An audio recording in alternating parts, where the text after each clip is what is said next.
اس وقت امت مسلمہ پر وہ دور ہے کہ امت مسلمہ کی حالت ایسی ہے جیسے 32 دانتوں کے درمیان زبان کی حالت ہوتی ہے۔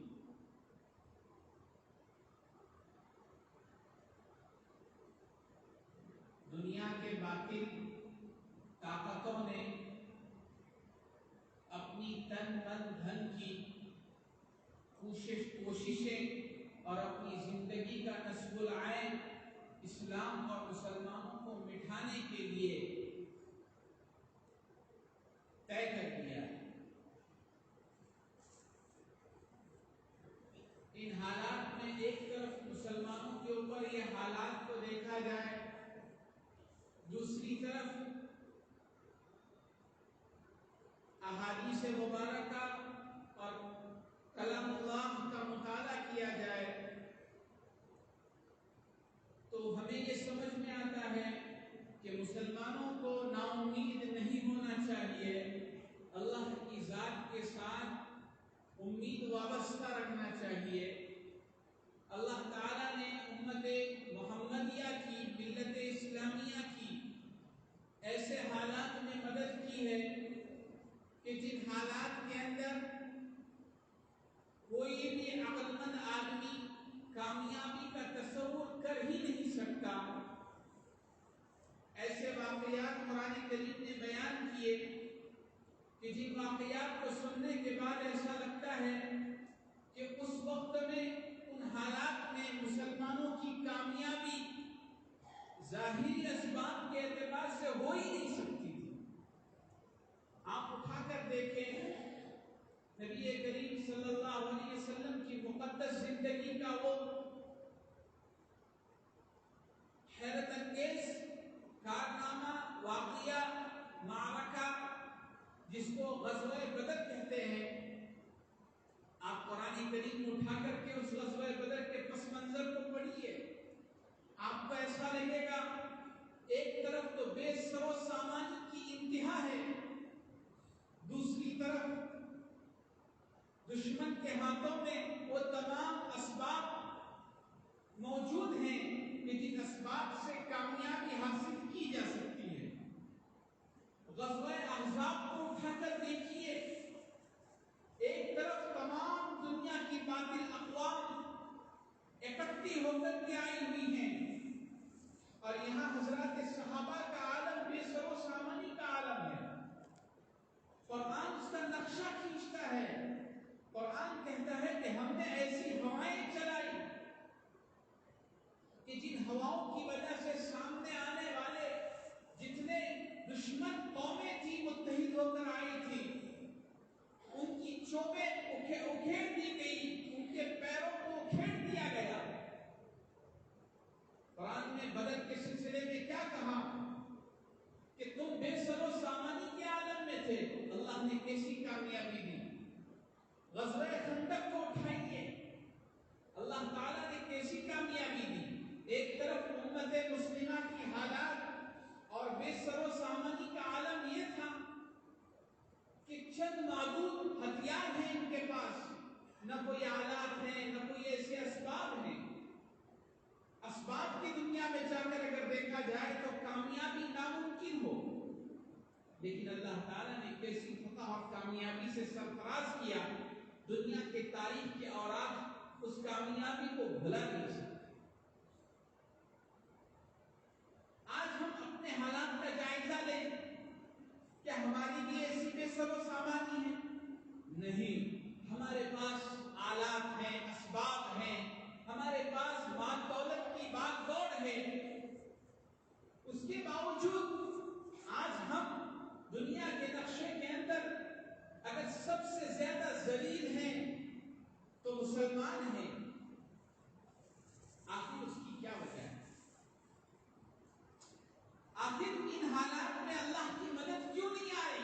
قرآن میں اللہ تعالیٰ نے ایمان والوں کی مدد کا وعدہ کیا ہے، اور وہ مدد جس کا وعدہ ایمان والوں کے ساتھ کیا ہے، ایمان والے تو موجود ہیں، کیوں مدد رکی ہوئی ہے؟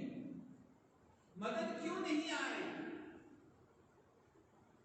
اگر ہم ان باتوں کو قرآن کے حوالے غور کریں گے تو ہمیں یہ سمجھ میں آئے گا اللہ کی مدد کو لانے کے لیے جن اسباب کی ضرورت ہے اور جن باتوں کی ضرورت ہے ان باتوں کی ہمارے اندر کمی ہے، جس کی بنا پر آج اللہ کی مدد آسمان سے ہمارے لیے نہیں اترتی۔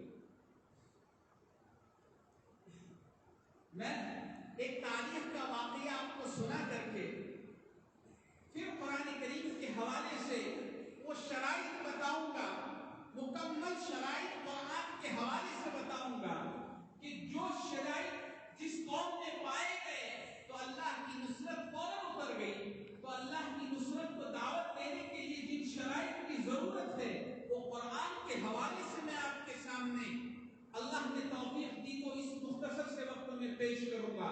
اس سے پہلے میں ایک واقعہ بتا کر کے اپنی گفتگو کا آغاز کرنا چاہتا ہوں۔ تاریخ کے اوراق اس واقعے کے شاہد ہیں، اس واقعے کی گواہی دیتے ہیں۔ جس وقت اسلام اور مسلمانوں کا اور ان کی حکومت کا دنیا میں ڈنکا بج رہا تھا اور دنیا کے اندر مسلمانوں کو کافی حد تک کامیابی حاصل ہو چکی تھی، اس دور کا قصہ ہے۔ اس دور کے ایک مسلم بادشاہ جس کا نام تھا علاء الدین محمد، اس کا اور ایک تاتاری قوم کے سربراہ کے ساتھ معاہدہ ہوا، چنگیز خان کے ساتھ۔ کیا معاہدہ ہوا؟ معاہدہ یہ ہوا کہ ہم آپس میں لڑیں گے نہیں، ایک دوسرے کا تعاون کر کے ساتھ چلیں گے۔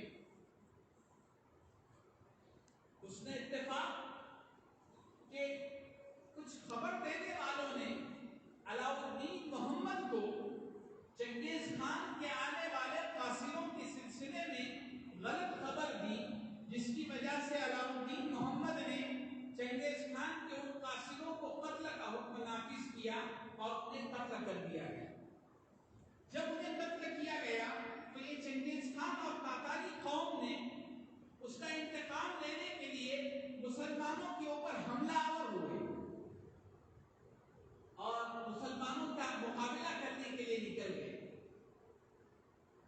اب دیکھ رہے ہیں کہ مسلمانوں کے ہاتھوں سے بغداد جا رہا ہے، سمرقند جا رہا ہے، بخارا جا رہا ہے، دشمن قبضہ کرتے جا رہا ہے۔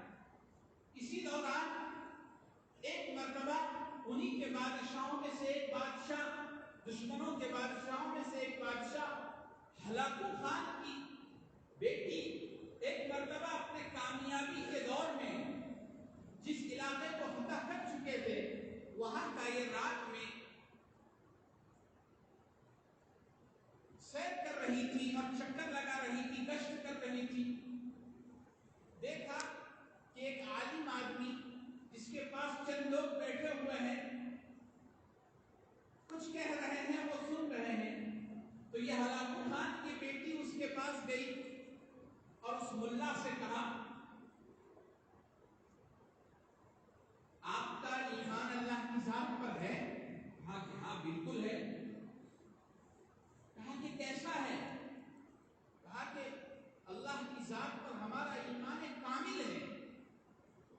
تو کہا کامیابی اور ناکامی کس کے ہاتھ میں ہے؟ کہا کہ اللہ کے ہاتھ میں۔ کہا کہ عزت اور ذلت کس کے ہاتھ میں ہے؟ کہا اللہ کے ہاتھ میں۔ اس پر آپ کا ایمان ہے؟ ہاں ایمان۔ کہا کہ ہم کامیاب ہوئے، آپ ذلیل ہو گئے، مسلمان تھے، آپ ذلیل ہو گئے۔ کہا بالکل۔ اس پر بھی آپ کا ایمان ہے؟ ہاں کہنے لگے اس پر بھی ہمارا ایمان ہے۔ جب یہ ساری تمہیدیں باندھنے کے بعد ہلاکو خان کی اس بیٹی نے اس مولانا سے کہا کہ اس سے یہ بات سمجھ میں آتی ہے کہ تمہارا اللہ ہم سے خوش ہے، آپ سے ناراض ہے، اس لیے کہ ہمیں حکومت دی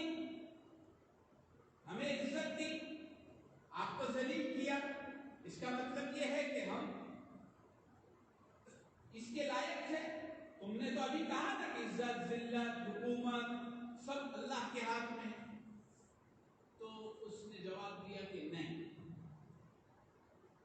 کرسی پر بیٹھنا یہ دلیل نہیں ہے میرے رب کے راضی ہونے کی۔ انہوں نے کہا کہ کیوں؟ وہ تو کوئی مسلمان نہیں تھی کہ جس کو ہم قرآن کی آیتیں پڑھ کر کے یا کوئی باتیں پڑھ کے سناتے۔ کہا کیوں؟ تو اس نے جواب دیا، کہا کہ دیکھا ہے آپ نے بکریوں کا ریوڑ جاتا رہتا ہے، اس بکریوں کے ریوڑ میں کتا بھی رہتا ہے، تو بکریاں چرانے والا وہ کتا کیوں پالتا ہے معلوم ہے؟ کہا کہ اس لیے پالتا ہے کہ اگر ریوڑ لے جاتے وقت ہمیں کوئی بکری اگر ریوڑ کو چھوڑ کر کے مالک کو چھوڑ کر کے پیچھے رہ جائے اور مالک کے بلانے کے بعد بھی نہ آئے تو یہ کتا اس کے اوپر مسلط ہوتا ہے اس کو ریوڑ کے پاس لانے کے لیے۔ تو کہا کہ یہ ظالم اللہ کی نظر میں میرے کتے ہیں، جب اللہ کے بندے اللہ کی رحمت سے ہٹ کر جاتے ہیں، اللہ کے بلانے سے نہیں آتے، اللہ ان کتوں کو مسلط کر کے کہتے ہیں کہ آؤ اب تو میرے دربار میں آؤ، میرا دربار تمہارا انتظار کر رہا ہے۔ یہ واقعہ انہوں نے سنا ہے۔ اس واقعے سے ہمیں کیا سبق ملا کہ حکومتوں کے کسی کے ہاتھ میں آنا یہ خدا کی رضامندی اس کے ساتھ ہونے کی دلیل نہیں ہے۔ خدا کی رضامندی تو خدا کے فرما برداروں کے ساتھ ہوتی ہے، خدا کے ماننے والوں کے ساتھ ہوتی ہے، لیکن خدا کے ماننے والے خدا کے گھر سے اپنے آپ کو علیحدہ کرتے ہیں، خدا کے احکام سے اپنے آپ کو غافل کرتے ہیں، تو اللہ سبحانہ و تعالیٰ ایسے حالات مسلط فرماتے ہیں۔ اللہ قرآن کریم کی ایک آیت اس پر پیش کرتا ہوں، 7ویں پارے میں اللہ تعالیٰ فرماتے ہیں قُلْ هُوَ الْقَادِرُ عَلَىٰ أَن يَبْعَثَ عَلَيْكُمْ عَذَابًا مِّن فَوْقِكُمْ أَوْ مِن تَحْتِ أَرْجُلِكُمْ۔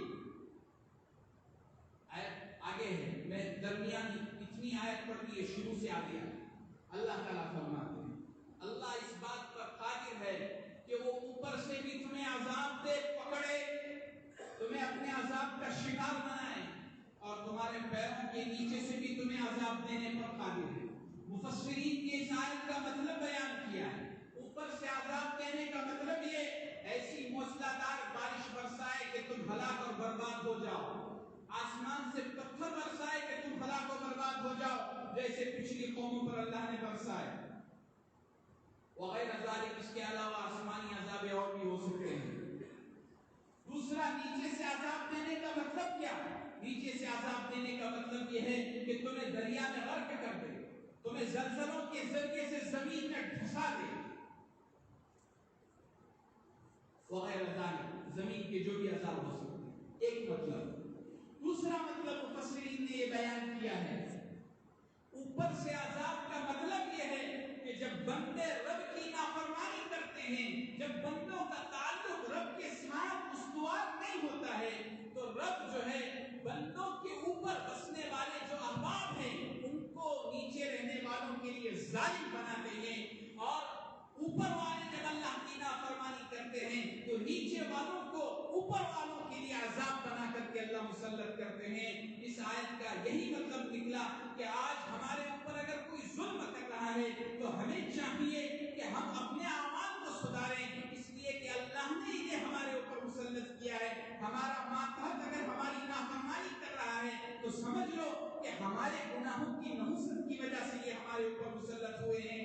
حضرت سفیان ثوری رحمۃ اللہ علیہ کے بارے میں مشہور ہے کہ جب آپ کبھی سواری لے کر جاتے تھے اور وہ سواری جب شوخی کرنے لگتی تھی اور وہ سواری جب جو ہے مالک کو اپنے اوپر سوار ہونے نہیں دیتی تھی اور پریشان کرتی تھی، حضرت اترتے تھے اور 2 رکعت نماز پڑھ کے کہتے تھے اے اللہ میری جن گناہوں کی وجہ سے میری یہ سواری نافرمان ہو گئی ہے، آج اللہ آپ ان گناہوں کو معاف کر دیجیے۔ حضرت علی رضی اللہ تعالیٰ عنہ کا واقعہ مصنف ابن ابی شیبہ کے اندر لکھا ہوا ہے، حدیث کی کتاب ہے۔ ایک مرتبہ ایک شخص حضرت حسین کے پاس آئے یا حسن کے پاس آئے، نام میرا ذہن میں نہیں، دونوں میں سے کسی کے پاس آئے، کہا کہ مجھے آپ کے والد سے کچھ کام ہے، یعنی حضرت علی سے۔ تو صاحب